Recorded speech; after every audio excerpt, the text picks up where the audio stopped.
Right, the last day. If you've made it this far, well done.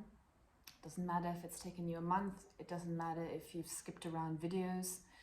Um, I want to just complete this whole gratitude process by just explaining a couple of things, because up until lockdown, really, uh, there were things about myself that I had not realized, and it was a lot through gratitude practice that I helped myself. I've covered a couple of the things already, like looking at negative emotion and being able to do that. And the reason why it is so important to do that is because whether you realize it or not, there's an understanding now, and it's becoming more and more validated and more clear that the way that you love yourself is the way that your parents loved you. We're not apportioning any blame as to why they were unable to acknowledge you, accept you, give you affection, allow you to be you, allow you to have needs, etc., etc. We don't want to go down that road. We just have to accept that life is life. Dr. Sam Vaknin says this, Dr. Gabor Mate says this, Richard Grannon,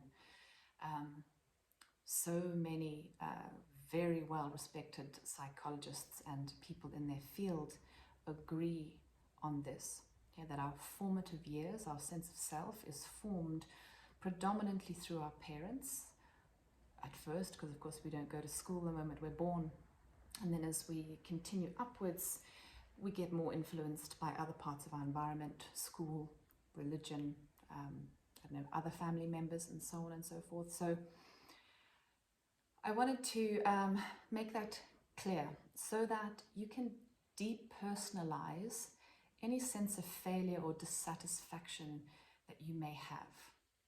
You simply have some coping mechanisms that were taught to you or that you developed under pressure with a very young brain and a very naive way of conceptualizing and understanding the world. So I want you to be able to separate out blame, but be able to take responsibility for healing yourself and for figuring out what it is you need and what kind of a life you want to live. So I think I've explained already quite a bit about how gratitude practice helps to begin emotionally regulating yourself so that you can attend to other parts of your life.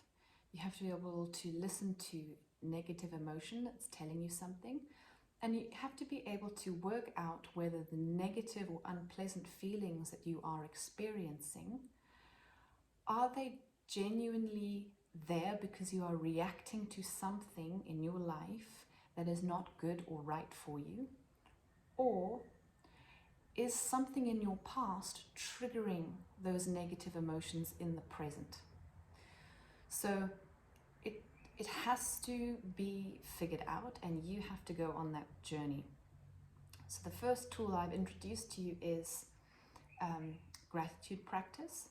And there's more and less sort of beneficial ways of doing that. I've introduced to you some of the best ways. Like I said, Andrew Huberman's podcast on gratitude and a gratitude practice, it's like 2 hours long. I took some elements from there for this challenge. I only brought those into my life much later than when I started a gratitude practice. But the point is, for you going forward now, again, I don't know who's watching and I don't know what anybody's been through or why you felt like you needed to do a gratitude practice. But I can thoroughly recommend Richard Grannon.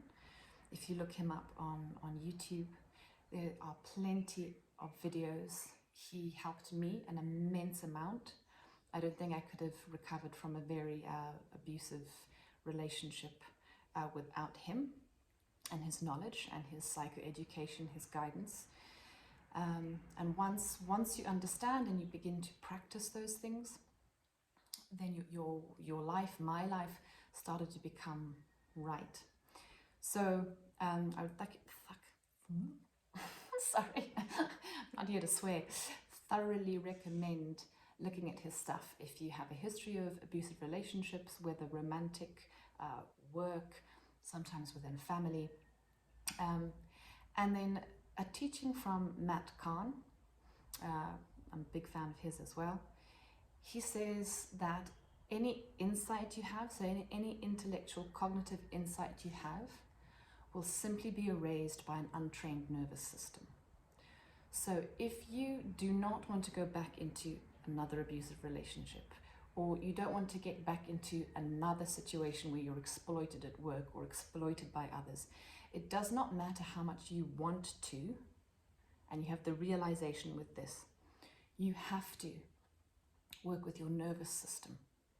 Okay, it's your habit system, and breathing, the gratitude, self-soothing, moving your body, feeling safe in your body, all of these things that we have explored in this challenge and done is there to help you emotionally regulate yourself. And you're working with your nervous system, because without changing all of this deeper inside, you'll just go back into another cycle. You'll just go back into another cycle of being exploited or something unsatisfactory. You can't, be guarded against all situations, but you will spot them sooner, because you'll be able to understand what feedback you're getting from your guidance system, your inner guidance system. Without that knowledge and that nuance about whether you are feeling something that's real in the moment of how someone's behaving to you, or whether you're reacting because someone's behavior is triggering something from the past, you won't easily know who to trust and who to not trust. So I hope that this challenge has been helpful for you. I may have gone a little bit off piste from pure gratitude, but like I've explained, the whole point is that it's a tool on which you launch all other aspects of your life. So if you want to become healthier, you want to look after your body, you want to sleep better, you want to exercise a bit more, without emotionally regulating yourself and getting to a place of regularly allowing yourself to access positive emotion, your chances of seeing that through, seeing a habit through until it's in your nervous system, are much lower.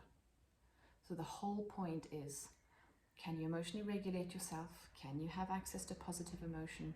And can you take charge of your day every day?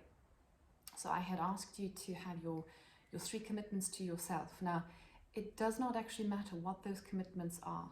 The point is the process. So if you want to go and do breathing exercises, there's a bajillion out there on YouTube. If you want to go and do Tai Chi, if you want to just walk in your garden and have a cup of tea, whatever those things are, you choose them and you commit to doing them daily. Okay? And then you layer and evolve them over time, right? So that is why I built this gratitude practice that way. I introduced you to a whole bunch of different principles and things to consider. And now it's for you to keep going for yourself. Okay, so we've reached the end of the video now. Thank you so much for listening. Please always check what I say. I'd like you to be skeptical with me, with other people that give you information. Do your best to do a bit of a Google search. I know it doesn't always yield the best results because we know it's all rigged, but all the people that I have mentioned in these videos, they are genuine people. They have good track records. You can go and see the information for yourself. And be discerning, be a little bit skeptical, and figure out what is good information and what is not. And I shall leave it there. And thank you again for watching. Your time and attention is very precious, and you should be investing it in areas that are really going to serve your fulfillment and your happiness and your progression. And I hope to see you on the next challenge, whenever that may be, sometime later in the year. Thank you so much, and bye.